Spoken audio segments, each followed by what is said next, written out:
तो चलते हैं क्वेश्चन में 299 को सॉल्व कर लेते हैं। देखिए इस क्वेश्चन में क्या कहा जा रहा है, a small coil is introduced between the poles of an electromagnet so that its axis coincide with the magnetic field direction. Okay, means ये जो कॉइल होगा उसके एक्सिस के लॉन्ग मैग्नेटिक फील्ड है। ठीक है, the cross section area of the coil is equal to 3 millimetre square, the number of turn is 60। When the coil turned through 180 degree through about its diameter, a ballistic galvanometer connected to the coil indicate a charge 4.5 microcoulomb flowing through it. Find the magnetic induction magnitude between the poles provided the total resistance of the electric circuit equal to 40 ohm. Means इस पूरे circuit का resistance 40 ओम है।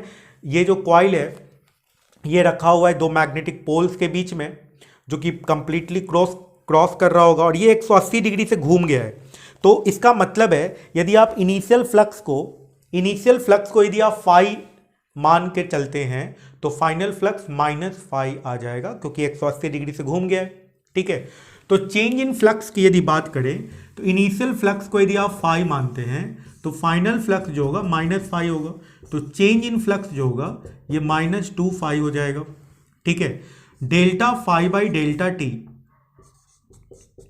Negative में ये आ जाता है EMF. ठीक है, ईएमएफ बाई रेसिस्टेंस ये आ जाता है करंट, तो यहाँ पे 1/r delta phi by delta t हो जाएगा।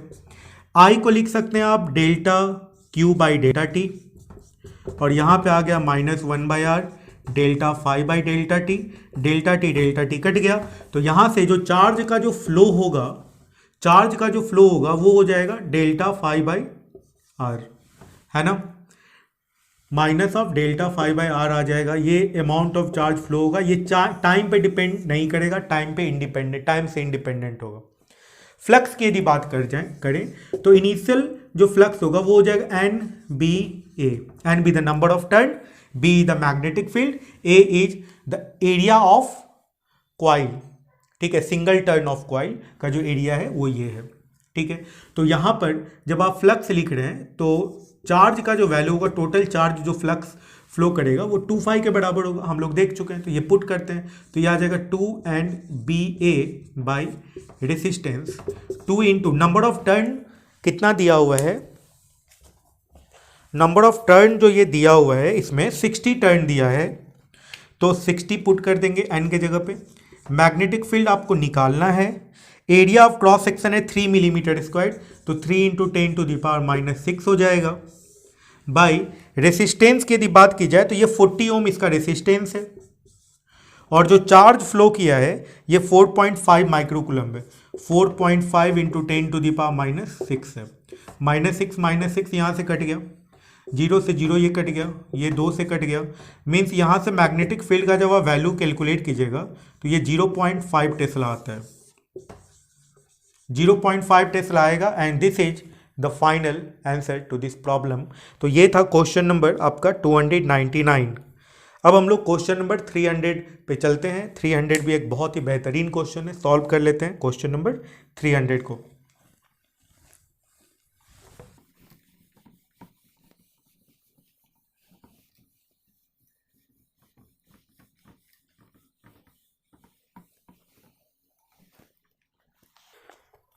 तो हम लोग क्वेश्चन नंबर 300 को सॉल्व कर लेते हैं। देखिए इस क्वेश्चन में क्या कहा जा रहा है, a squared wire frame with side A and state conductor carrying a constant current I R located in same plane. आप देख सकते हैं फिगर में एक स्क्वायर्ड फ्रेम है जो कि एक करंट के प्लेन में है, और इसका जो सेपरेशन है वो एक B-A है और B पे है। ठीक है, The inductance and the resistance of the frame are equal to L and R respectively. ठीक है, the frame was turned through 180 degree about its axis OO dash separated from the current carrying conductor by distance B. Find the electric charge having flown through the plane. ठीक है, तो कितना electric charge flow करेगा। हम लोग inductance को लेकर के नहीं चलेंगे, सीधा चेंज इन फ्लक्स से हम लोग कैलकुलेट कर लेते हैं कि कितना चार्ज इसमें फ्लो किया होगा। करेंट आई है, ये डिस्टेंस हो जाएगा b माइनस ए, और इसका जो ये जो है ये बी पोजीशन पर है। ठीक है, आप क्या करें, x डिस्टेंस पे जाके एक स्ट्रिप कंसीडर कर लें, इसके थ्रू फ्लक्स निकाल लें, उसके बाद इंटीग्रेट कर दें इस पूरे स्क्वायर के लिए।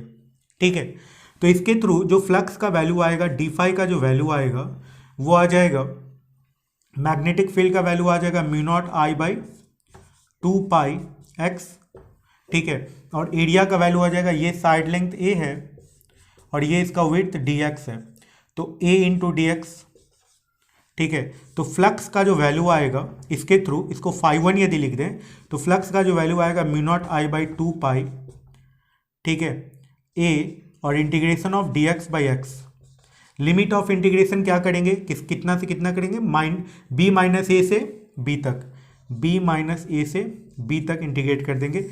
इस तरीके से फ्लक्स φ1 आ जाएगा, है ना। φ2 में क्या हो रहा है, ये पूरा का पूरा ऐसे करके टर्न कर जा रहा है, उल्टा हो जा रहा है ये। ठीक है, तो ये ऐसे करके उल्टा हो गया। तो अब जो ये डिस्टेंस है ये b है और ये a है, तो ये a से b से a प्लस b तक आपको इंटीग्रेट करना होगा। तो यदि आप φ2 कैलकुलेट करते हैं तो सारा इक्वेशन तो वैसे ही रहेगा, बस इंटीग्रेशन का जो लिमिट है dx बाई एक्स का जो लिमिट है वो कहाँ से कहाँ तक हो जाएगा, b से a प्लस b तक हो जाएगा। इस तरीके से फ्लक्स कैलकुलेट होगा। और चूंकि ये 180 डिग्री से रोटेट भी कर गया, ये ऐसे था, यहाँ से ये रोटेट कर गया, इस एक्सिस के अबाउट ये ऐसे करके रोटेट कर गया। ठीक है, तो यहाँ पे आपको माइनस भी लगाना होगा क्योंकि 180 डिग्री से रोटेट कर गया है।